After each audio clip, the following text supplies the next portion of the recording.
انسانوں کی اکثریت تو ان پر مشتمل ہے جو بے حس ہوتے ہیں اور غبی ہوتے ہیں. جو ہو جائے ڈھیٹ انسان، کسی چیز کی کوئی خاص، بس اپنی فکر ہے، اپنے بطن اور فرج کے تقاضے ہیں، مال جمع کرنا ہے، اس سے آگے کوئی اور فکر نہیں، کوئی سوچ نہیں، کوئی احساسات نہیں. کسی کے دل پر کیا بیت رہی ہے ہمیں کیا، وہ جانے. کوئی بھوکا ہے ہمیں کیا، ہم کسی کے ذمہ دار تو نہیں. لا ابالی، جیسے آ چکا ہے پچھلی صورت میں، من بخل واستغنی استغنا. ان لوگوں کو چھوڑ دیجئے تو ایک اقلیت انسانوں کی ایسی ہوتی ہے جن کے لیے میں دو لفظ اب استعمال کر رہا ہوں، ذہین اور حساس. ذہین اور حساس لوگوں میں قبض اور بسط کی کیفیت، یہ مختلف سائیکلز ہیں جو آتی رہتی ہیں.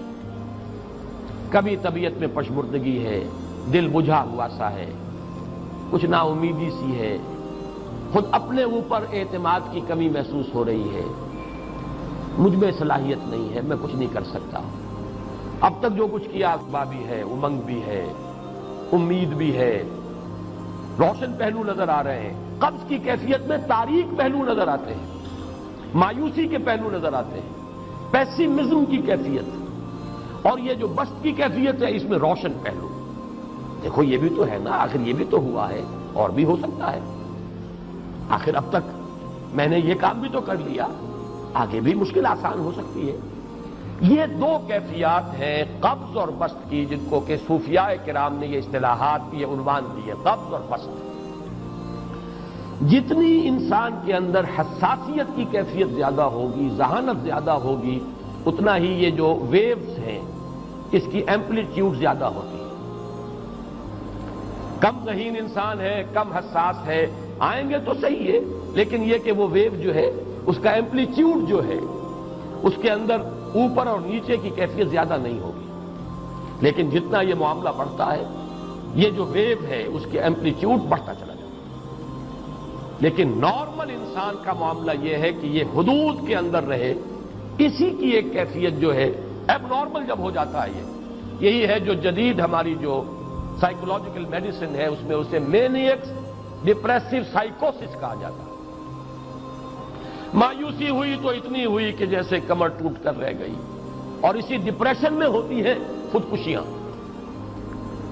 خودکشی کر جاتا ہے ڈپریشن، کچھ روشن پہلو نظر ہی نہیں آ رہا. اور جب کیفیت ہوتی ہے انشراح کی تو آدمی خوب بھاگ رہا ہے، دوڑ رہا ہے، امنگ ہے، محنت ہے، دوڑ رہا ہے، امیدیں ہیں، اب ہر چیز کا روشن پہلو نظر آ رہا ہے. عجیب ہے یہ. اصل میں مجھے کچھ تجربہ بھی ہوا ہے، ہمارے خاندان میں بھی یہ مرض موجود رہا. میرے والد مرحوم کافی طویل عرصے اس مینیک ڈپریسو سائیکوسس کے مریض رہے. کچھ ہوتا ہے یہ معاملہ. ویسے بھی شاید ہمارا خاندان جو ہے اس کیٹیگری میں آتا ہے جس میں ذہانت نسبتاً کچھ زیادہ ہے، حساسیت بھی نسبتاً کچھ زیادہ ہے. یہ دوسری بات ہے کہ کوئی شخص جو ہے یہ فلسفے کے طور پر اختیار کر لے کہ اپنے آپ کو ڈھیٹ بنا لینا ہے، یہ فلسفہ بھی بن سکتا ہے. لیکن یہ ہے کہ اگر آدمی چھوڑ دے اپنی طبیعت کو تو یہ دونوں کیفیات آتی ہیں. انہی کیفیات میں اگر یہ جو اپورڈ اینڈ ڈاؤنورڈ موومنٹ ہے یہ ایک حد سے نکل جائے تو یہ بیماری ہے مینیک سائیکوسس، مینیک ڈپریسو سائیکوسس. اس میں جب آدمی ہوتا ہے وہ اپر کیفیت میں تو اس کے اندر بڑی عظیمت ہے، روشنی ہے، امید ہے، لوگوں سے گفتگو کر رہا ہے، حق بول رہا ہے، خوب جو ہے محفل کے اندر. اب وہ محفل میں اسے دلچسپی محسوس ہو رہی ہے اور اسے ہر چیز کا روشن پہلو نظر آ رہا ہے، خود اپنے وجود کا بھی روشن پہلو، دوسروں کے وجود کا بھی. دوسروں کی بات میں سے بھی وہ اچھا پہلو تلاش کریں گے، وہ برا پہلو تلاش نہیں کریں گے. جب دوسری کیفیت ہے ڈپریشن کی، ہر ایک کی بات میں کوئی برائی نظر آئے گی، کوئی اس کی نیت کا فطور ہے، کوئی فساد ہے، کوئی یہ جو ہے بدنیتی کے ساتھ یہ بات کر رہا ہے، کوئی خیر کہیں ہے ہی نہیں، برائی ہی برائی ہے، مایوسی ہی مایوسی ہے، بدلی ہی بدلی. یہ ہے در حقیقت وہ کیفیت. اس کو غالب نے بہترین انداز میں تعبیر کیا ہے. ذہین اور حساس انسانوں میں ان کی جو ترقی ہے وہ انہی مراحل سے ہو کر گزرتی ہے. ہر قبض کے بعد جب بسط آتا ہے تو آگے ترقی ہوتی ہے، جس کو آپ کہتے ہیں بائی لیپس اینڈ باؤنڈس. آدمی جو ہے چھلانگ لگاتا ہے، گویا کہ ایک درجہ جو پہلے تھا اس سے آگے درجہ انسان کا جو ہے اس سے بلند تر پوزیشن پر انسان پہنچتا ہے۔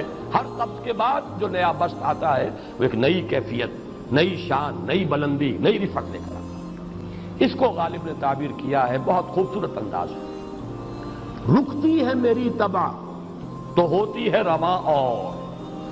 یہ ہے وہ معاملہ جو ان آیات مبارکہ کے پس منظر میں ہے۔ اسی لیے اب میں آپ کو اس کا حوالہ دے رہا ہوں، تفسیر مظہری میں قاضی ثناء اللہ پانی پتی رحمت اللہ علیہ نے بہت عمدہ بات فرمائی ہے کہ حالت قبض اگر کسی شخص پر طاری ہو تو اس حال میں اکسیر کا درجہ رکھتی ہے یہ سورہ مبارکہ، اس لیے کہ یہ نازل ہوئی ہے محمد الرسول اللہ صلی اللہ علیہ وسلم پر اسی حالت قبض میں۔ اس میں اب اللہ تعالیٰ فرما رہے ہیں والضحیٰ، قسم ہے دن کے دھوپ چڑھنے کے وقت کی، واللیل اذا سجا، اور قسم ہے رات کی جبکہ وہ چھا جائے یا ساکن ہو جائے، سجا کے دونوں معنی سکون۔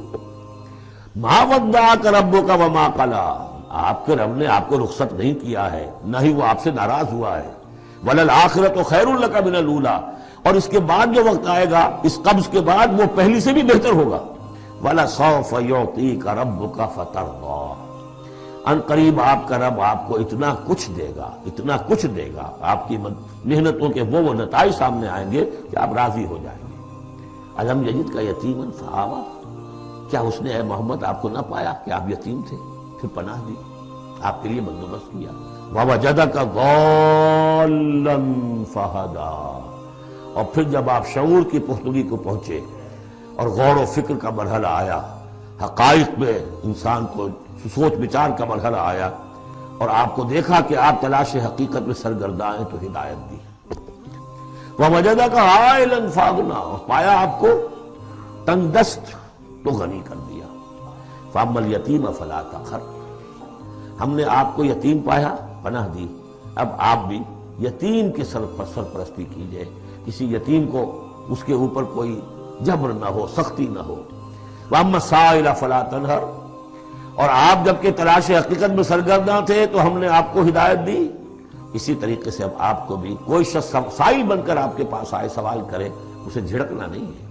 وَأَمَّا بِنِعْمَةِ رَبِّكَ فَحَدِّثْ، اور جو ہدایت تمہیں دی ہے ہم نے اب اسے عام کرو، یہ نعمت ہے، آپ کے رب کا انعام ہے، یہ ہدایت جو آپ کو عطا ہوئی ہے اس کو بیان کرو۔ اس کے بیان کرنے میں یہ بھی ہے کہ اللہ کے انعامات کا چرچا انسان کرے اس کا شکر ادا کرنے کے لیے، اور یہ بھی ہے کہ اس کو پھیلائے اور عام کرے، دوسروں تک پہنچائے، ورنہ وہ بخل ہو جائے گا کہ وہ دولت جو ہے ہدایت کی اس کو آدمی صرف اپنی ذات تک محدود رکھے اور اس کا جو خیر ہے وہ